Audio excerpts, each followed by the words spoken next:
स्वागत है, मैं हूं आपके साथ अंकिता। चलिए नजर डालते हैं अब तक की बड़ी खबरों की ओर। विकास के पंख। मध्य प्रदेश के सबसे बड़े फ्लाईओवर का लोकार्पण 23 तारीख को होना तय। आज जबलपुर में मध्य प्रदेश के सबसे बड़े फ्लाईओवर का निरीक्षण लोक निर्माण मंत्री राकेश सिंह के साथ जबलपुर से भाजपा विधायकों के साथ निरीक्षण के दौरान जानकारी देते हुए बताया कि सालों की नोकझोंक विपक्ष के आरोपों के बाद जबलपुर को विकास के पंख मिलने वाले हैं।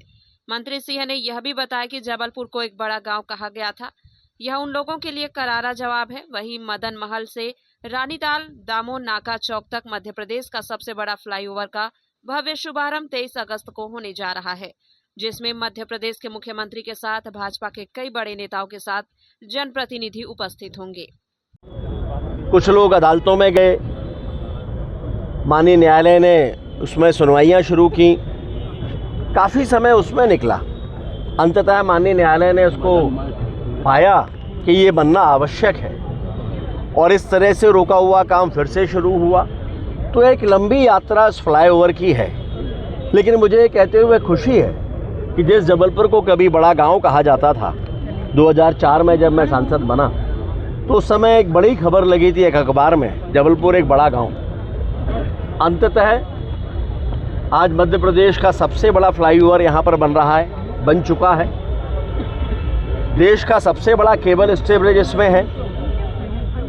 देश की सेकेंड लार्जेस्ट रिंग रोड यहाँ बन रही है, जिसमें लॉजिस्टिक पार्क होंगे, रोपवे यहाँ पर होने जा रहे हैं। कुल मिलाकर हम कहें तो जबलपुर के विकास को पंख लगे और जबलपुर आज महानगर के स्वरूप में दिखाई दे रहा है। और ये वास्तव में जबलपुर की जनता का आशीर्वाद है और जबलपुर के सभी जनप्रतिनिधियों की एकजुटता है, जिसका ये सुखद परिणाम यहाँ देखने को मिल रहा है। भाई साहब, लोकार्पण कितना भव्य होने जा रहा है इसका? 23 तारीख को देश के भूतल परिवहन मंत्री माननीय गडकरी जी पधार रहे हैं। मध्य प्रदेश के लोकप्रिय मुख्यमंत्री माननीय मोहन यादव जी रहने वाले हैं। हमारे प्रभारी मंत्री जी भी इसमें रहने वाले हैं। कुछ और भी जनप्रतिनिधियों के आने की संभावना इसमें अभी है, अभी फाइनल नहीं हुआ है, लेकिन कुल मिलाकर हम कहें तो ये 3 लोग तो निश्चित हैं जो उस दिन रहने वाले हैं। माननीय गडकरी जी, माननीय मुख्यमंत्री जी इसका लोकार्पण करेंगे और हम सभी इस ऐतिहासिक अवसर के साक्षी होंगे। और मुझे ये कहते हुए भी खुशी है कि मध्य प्रदेश में डॉक्टर मोहन यादव जी के नेतृत्व में पिछले 2 सालों में इसमें कहीं कोई रुकावट आने नहीं दी गई। पहले माननीय शिवराज जी के नेतृत्व में जब इसका काम प्रारंभ हुआ, तब भी हमें भरपूर सहयोग इसको लेकर मिला है। तो हम कहें तो भारतीय जनता पार्टी की सरकार, चाहे केंद्र की हो या राज्य की, इस संकल्पना को तभी पंख लग पाए जब इन दोनों सरकारों ने पूरे सहयोग के साथ इसको आगे बढ़ाया।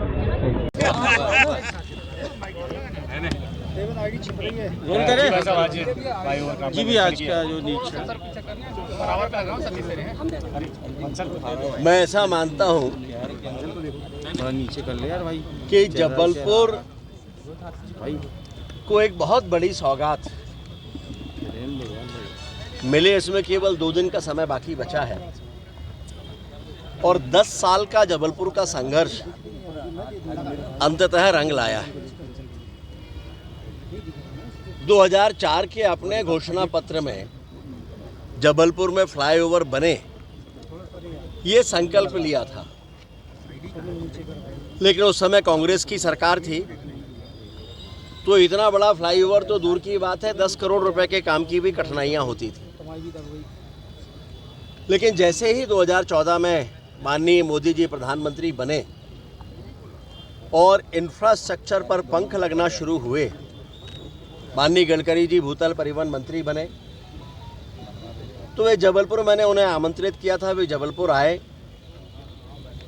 और एक बैठक हमारे ही निवास पर हुई थी, जिसमें जबलपुर के डेवलपमेंट को लेकर सारी चर्चाएं थीं। उसमें ये फ्लाईओवर, जबलपुर में रिंग रोड और जबलपुर से अमरकंटक होते हुए बिलासपुर का नेशनल हाईवे, रोपवे हमने उसमें बाद में जुड़वाया और लॉजिस्टिक पार्क भी बाद में जुड़वाया। तो उस समय पर फिर ये तय हुआ, ये बात है 2016 की।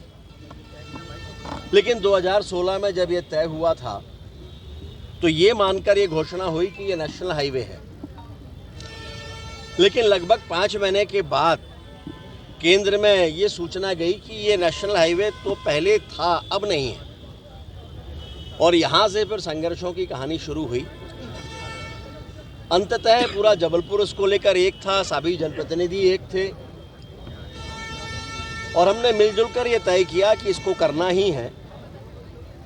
और माननीय गडकरी जी का मैं ऐसा मानता हूँ कि जितना सहयोग रहा है, माननीय मोदी जी देश के प्रधानमंत्री नहीं होते, माननीय गडकरी जी भूतल परिवहन मंत्री नहीं होते, तो ये हमारे लिए एक सपना ही रहता। और तब जाकर मध्य प्रदेश के सबसे बड़े फ्लाईओवर पे हम आगे बढ़ पाए। फिर कांग्रेस की सरकार आई, उस समय बहुत रुकावटें आई, और पहले ये बलदेव बाग तक स्वीकृत होना था इसको दमोह नाका तक ही, लेकिन त्रुटिवश वो बलदेव बाग तक स्वीकृत होकर रह गया। फिर शायद सीआरएफ के इतिहास में ये भी पहली बार हुआ होगा, एक तो देश में इतना बड़ा केबल स्टे ब्रिज जो रेलवे स्टेशन के ऊपर है अकेला ही है, और सीआरएफ की राशि से बनने वाला इतनी बड़ी लागत का ये ब्रिज भी देश का अकेला है। और फिर वो भी एक और संयोग जुड़ा कि जब बलदेव बाग से दमोह नाका तक इसको आगे एक्सटेंशन करना था, तो आमतौर पर सीआरएफ के कामों में संशोधन नहीं होते हैं, लेकिन संशोधन के उपरांत वो भी इसमें जोड़ा गया। फिर अनेकों बाधाएं आईं, कुछ लोग अदालतों में गए, माननीय न्यायालय ने उसमें सुनवाइयां शुरू की, काफ़ी समय उसमें निकला। अंततः माननीय न्यायालय ने उसको पाया कि ये बनना आवश्यक है, और इस तरह से रुका हुआ काम फिर से शुरू हुआ। तो एक लंबी यात्रा इस फ्लाईओवर की है, लेकिन मुझे ये कहते हुए खुशी है कि जिस जबलपुर को कभी बड़ा गांव कहा जाता था, 2004 में जब मैं सांसद बना तो उस समय एक बड़ी खबर लगी थी एक अखबार में, जबलपुर एक बड़ा गांव। अंततः आज मध्य प्रदेश का सबसे बड़ा फ्लाईओवर यहाँ पर बन रहा है, बन चुका है। देश का सबसे बड़ा केबल स्टे ब्रिज इसमें है। देश की सेकेंड लार्जेस्ट रिंग रोड यहाँ बन रही है, जिसमें लॉजिस्टिक पार्क होंगे, रोपवे यहाँ पर होने जा रहे हैं। कुल मिलाकर हम कहें तो जबलपुर के विकास को पंख लगे, और जबलपुर आज महानगर के स्वरूप में दिखाई दे रहा है। और ये वास्तव में जबलपुर की जनता का आशीर्वाद है, और जबलपुर के सभी जनप्रतिनिधियों की एकजुटता है, जिसका ये सुखद परिणाम यहाँ देखने को मिल रहा है। भाई साहब, लोकार्पण कितना भव्य होने जा रहा है इसका? 23 तारीख को देश के भूतल परिवहन मंत्री माननीय गडकरी जी पधार रहे हैं। मध्य प्रदेश के लोकप्रिय मुख्यमंत्री माननीय मोहन यादव जी रहने वाले हैं। हमारे प्रभारी मंत्री जी भी इसमें रहने वाले हैं। कुछ और भी जनप्रतिनिधियों के आने की संभावना इसमें अभी है, अभी फाइनल नहीं हुआ है, लेकिन कुल मिलाकर हम कहें तो ये 3 लोग तो निश्चित हैं जो उस दिन रहने वाले हैं। माननीय गडकरी जी, माननीय मुख्यमंत्री जी इसका लोकार्पण करेंगे, और हम सभी इस ऐतिहासिक अवसर के साक्षी होंगे। और मुझे ये कहते हुए भी खुशी है कि मध्य प्रदेश में डॉक्टर मोहन यादव जी के नेतृत्व में पिछले 2 सालों में इसमें कहीं कोई रुकावट आने नहीं दी गई। पहले माननीय शिवराज जी के नेतृत्व में जब इसका काम प्रारंभ हुआ, तब भी हमें भरपूर सहयोग इसको लेकर मिला है।